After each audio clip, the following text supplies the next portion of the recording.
So yun no, so kamusta po mga ka-Streetwise? Ako po si Takeru Miyamoto at welcome po sa aking munting channel. So mga kababayan, medyo ginagabi na naman po ako sa paggawa po ng content ngayon. Well, kukwento ko lang bago tayo mag-start sa mga hindi lang po nakakaalam at sa bago lang po sa aking munting channel. Bukod po kasi sa vlogger po ako, ay isa rin po akong agripreneur. So ibig sabihin nun, meron po akong negosyo sa agrikultura. So kanina, medyo busy lang po kanina kasi nagsimula na po kasi yung fertilizer season dito po sa Iloilo. So ang ibig sabihin po kasi ng fertilizer season, ito na po yung simula kung kailan po naglalagay po ng fertilizer yung mga farmers, especially po sa sugarcane. Well, in the future, kung mapapansin nyo nga po na madalas po akong nagvo-vlog ngayon dito sa sasakyan kasi ibig sabihin nun, busy ako ng umaga. Hindi po kasi ako pwedeng makapag-vlog dun po sa loob po ng tinitirhan ko kasi po may mga bata, mga maingay at maingay din po ako mag-vlog. Yon. And then syempre may mga elders po kong kasama dyan. So eventually, no, pag natapos po yung pinapagawa kong bahay dun sa kabila, yun, makakapaggawa na ako ng sariling studio doon. Yan. Siguro mga December or January ata baka makalipat na po ako doon. Yun.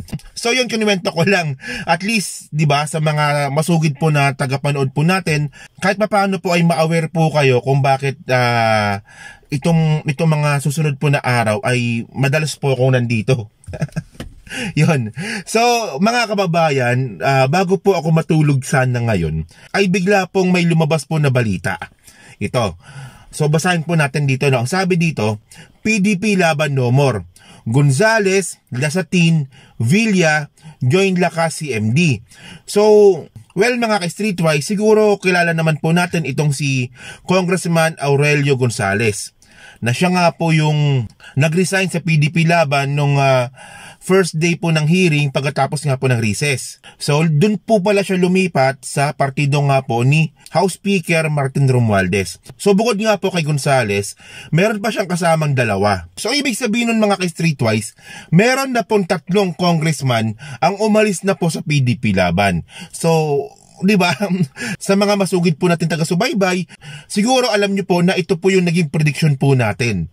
Na hindi lang po itong si Gonzales ang aalis sa PDP laban na congressman, kundi masusundan pa to. At ako mga kababayan, naniniwala pa ako na bukod nga po dyan sa 3 po na yan, ay masusundan pa ng iba pang congressman from PDP laban ang aalis. Okay, so para makuha po natin yung narrative, basahin po natin yung balita, no? Ito po ay November 8, 2023. So ang sabi dito, 3 more lawmakers join the Lakas Christian Muslim Democrats, Lakas CMD, bolstering the party's membership in the House of Representatives to 77. Yon. So ito po yung mga pangalan po ng mga congressman po na nilayasan si Duterte. So ito nga po si Senior Deputy Aurelio Gonzales Jr. na kilala naman po natin na nag-resign na nga po nung Lunes pa lang. And then kasama niya nga rin po sa umalis po sa PDP laban ay itong 1st District ng Pampanga na si Carmelo Lasatin II.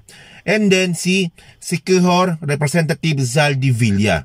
Yan. So yung 3 po na yan ay membro nga po ng PDP laban ni dating Pangulong Duterte. And then, ang sabi nga po dito, na continue lang natin ang sabi dito, they are a great addition to the strength and diversity of Lakas CMD, which is coalition of hardworking public servants who share a common goal of serving the Filipino people with integrity and dedication under President Marcos administration, said Speaker Martin Romualdez, President of Lakas CMD. Yan. So yung picture po na yun mga kababayan, nag-oath-taking po sila sa harapan po ni Martin Romualdez. So ito mga ka-Streetwise, ano masasabi ko dito?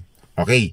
Well, natutuwa po ako. Kasi nga po, nilalayasan na po ng mga congressman itong napakawalang niya po na to na dating presidente at sobrang palpak at pro-China na si Digong. Pero on the other hand mga ka-Streetwise, medyo nakaka-bad trip kasi ito. Kasi po mga kababayan, dito po natin makikita yung ugali po ng mga politician po natin na turncoatism. Ang ibig sabihin ng turncoatism, in Tagalog, ito po yung balimbingan. At dito po natin makikita na hindi po talaga maganda yung political party system po ng Pilipinas. Kasi mga kababayan kasi kasi mga ka-streetwise dapat po kasi yung political party po sa Pilipinas, dapat po talaga on paper, ito po ay base po sa paniniwala at ideology at prinsipyo po ng politiko. Pero mga ka-streetwise po, ang nangyari po kasi ngayon, nawawala na po yung essence po ng party system sa Pilipinas kasi po sobrang luwag po natin. Ito po yung ginawang sistema na kabulukan po ni Cory Aquino. Kung meron bang sigurong isa sa mga bagay na dapat po palitan or kaya i-revise sa constitution nga po ni Cory noong 1987, ito nga po yung party system. Kasi mga kababayan, ang pangit kahit sino, di ba? Basta maimpluwensya, pwedeng bumuo ng sariling partido. Kahit sino, basta napansin ng isang politiko na wala ng pakinabang sa kanyang political ambition, yung partido, pwede siyang lumipat. Nawawala po yung essence po ng prinsipyo sa mga politiko. Yan don't get me wrong mga kababayan ako nagiging fair lang po ako. Masaya ako na may mga congressman na umalis kay dating Pangulong Duterte. Diyan po sa PDP laban na sobrang gulo. So isipin nyo mga ka-streetwise nagkaroon ng dalawang paksyon yung PDP laban ng eleksyon. So ganyan po talaga kabulok. 'Di ba? Itong PDP laban. And then mga ka-streetwise din po kasi ito dadaanan ko lang ito Ang medyo nakaka-bad trip din kasi dito mga kababayan, dahil nga po sa paglipat nga po ng 3 congressman po na to from PDP laban to Lakas CMD, itong mga DDEBs na nagpapauso ng kung ano-ano, nagkalat na naman po sila ng isang napakawalang yang balita na ang sabi nila na kaya daw po lumipat itong mga congressman po na to dahil nga po sa extraordinary funds or sa miscellaneous extraordinary expenses, yan, parang ganyan. Nakita ko yung mga post ng mga kaibigan kong DDS di ba? So una sa lahat kasi dito, ang gusto ko lang sabihin dito, hindi naman po kasi ito tungkol sa MOOE. Dito nga po sa extraordinary fund kasi nga mga kababayan, kasi nga po mga ka-streetwise, yung mga congressman po natin ay meron po talagang ganyang klaseng pondo. At ito lang ang nakakainis kasi dito mga kababayan, ginagawa nila ng issue yung MOOE na yan. Ito nga ito yung sabi ng COA ayan papel yan galing sa COA. Okay, so ang sabi dito, Statement of Audit, Suspension, Disallowances, and Charges for the quarter ending September 30, 2023. So ito po yung pinaka-latest. Ito po ay galing sa Commission on Audit. So ang lumalabas dito mga kababayan, wala pong balanse. Wala pong balanse yung Congress. Okay, so anong nirereklamo ng mga buwak ng inang mga to?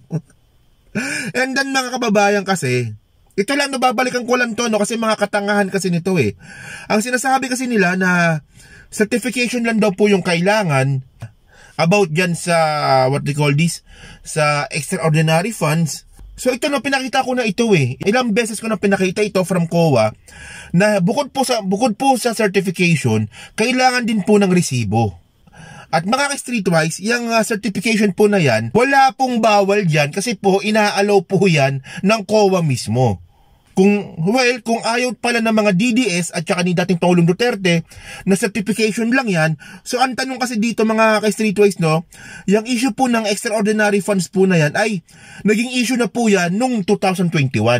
Nung panahon nga po ni dating Pangulong Duterte kasi nga po nagkaroon po ng issue yung Congress kung bakit meron daw po silang intelligence fund. At sumagot po dito yung Congress na ang sabi nga nila, Congress only had extraordinary miscellaneous expenses in 2019, COA. So matagal na pong walang secret funds itong Congress. So mga kababayan kasi, kung problema pala ito na sinasabi nga po ni dating Pangulong Duterte, yung extraordinary expenses po na yan, bakit nung 2019 nahayagan na talaga na merong extraordinary funds itong Congress, bakit hindi ka nagsalita? Diba? And then mga kababayan, meron po ako nakitang isang balita pa dito. Ito kababalita lang to ngayong araw. Okay? November 9. Ang sabi dito, House Secretary General, Extraordinary Miscellaneous Expenses Auditable. So na-audit po talaga itong extraordinary funds po na to. Well, nagrereklamo sila na bakit may mga bagay daw po na kailangan lang daw po ng certification. So kung ganun naman pala yung pinaka-issue ninyo, di ba? So bakit lang kayo nakafocus sa Congress? Bakit hindi ninyo sitahin yung ibang LGU po na katulad nga po ng, ito papakita ko sa inyo, no? Ito po yung audit report po ng COA sa City Government of Manila. So meron din po silang extraordinary miscellaneous expenses, yung City of Manila. At meron din po yung Makati. Bukod sa Makati, ang nakita ko pa nga, no, meron din ata yung Valenzuela. Kung di ako nakakamali, no, yung Taguig meron din. So ang punto ko lang kasi dito mga ka-streetwise, kung nirereklamo nila itong MOOE na to ng Congress, edi sana ireklamo nyo na rin, pati rin po yung extraordinary expenses po ng LGU po na yan. Tulad nga po ng Manila, ng Valenzuela, ng Taguig, at saka ng Makati. Kasi mga kababayan, no, ito lang sinasabi ko sa inyo eh. Ako naniniwala naman po talaga ako na hindi naman po talaga malinis yung Kongreso. Paulit-ulit yung sinasabi yan. Pero syempre, sana man lang, kung sino man sana yung magbabanggit na madumi at nabubulok yung Kongreso, sana unahin muna nila yung mga sarili nila. Eh yung salin nga po ni Duterte, hindi niya nga mapakita. And then mga kababayan po kasi, base nga po dito sa nabasa ko nga po na report, galing po sa Secretary General po ng Congress, may mga bagay po talaga na kailangan po ng certification lang. Admitted, kasi galing mismo sa kanya eh. For example, yung mga pabinyag, yung mga hinihingi po ng mga tao, kunwari pang emergency, pang ospital, ng mga constituents niya, yung mga bigay sa kasal, at saka pambili ng boto. Diyos ko, huwag na tayo magplastikan, no? Totoo naman po talaga yun, Diyos ko naman. So ang punto ko lang dito mga kababayan, imbis na magreklamo kayo dyan sa MOOE na yan, na sinasabi nyo nga na kailangan lang ay certification, ang gawin ninyo na lang, di ba? Kung sa mga nagrereklamo, total abogado naman si Digong, mag-file siya ng kaso sa Supreme Court. At sa mga simpleng mamamayan po na syempre yung mga medyo hirap din po sa buhay, na hindi kaya makapag-file po ng kaso sa Supreme Court, ang gawin nyo na lang po kasi, abusuhin ninyo yung mga congressman ninyo. Total, ngayon, alam na natin na meron silang MOOE. So, kapag meron kayong mga emergency, kunwari, meron kayong mga birthday, kasal, binyag, pumunta kayo kay congressman. Manghingi kayo ng pera doon kasi kasama sa budget yan. At ayun nga po yung MOOE. Kasi nga po, yung MOOE po na yan, yung extraordinary expenses po na yan, ito po ay ginagamit sa public relation. So, ibig sabihin nun, public relation din po yung panghihingi po ng pera ng mga constituents niya kung meron pong emergency. So huwag kayo maya sa mga congressman ninyo. Mga walang hiya din yan eh. So yun lang po mga kababayan. So kayo po, ano po masabi nyo nga po dito sa 3 congressman po na umalis at nilayasan po si Digong? Masaya ba kayo dito or medyo nababatrip din kayo? Kasi nga po, lumalabas po dito yung sinasabi nga po natin na turncoatism. And then, about sa MOOE, wag nyo napansinin yung dinagdag ko lang yun kasi mga ka-streetwise, yung maingay lang naman kasi tungkol dito sa extraordinary expenses po na to ay mga DDS lang. So ibig sabihin nun, sila lang mismo naglolokohan. Sila lang din mismo ang naniniwala sa naratibo nilang katangahan. So yun lang po mga kababayan, no? So pakicomment na po sa baba at may nabasa ko pong lahat yan. So sa muli po, maraming salamat po sa inyong lahat. Ako po si Takero Miyamoto. Bye bye.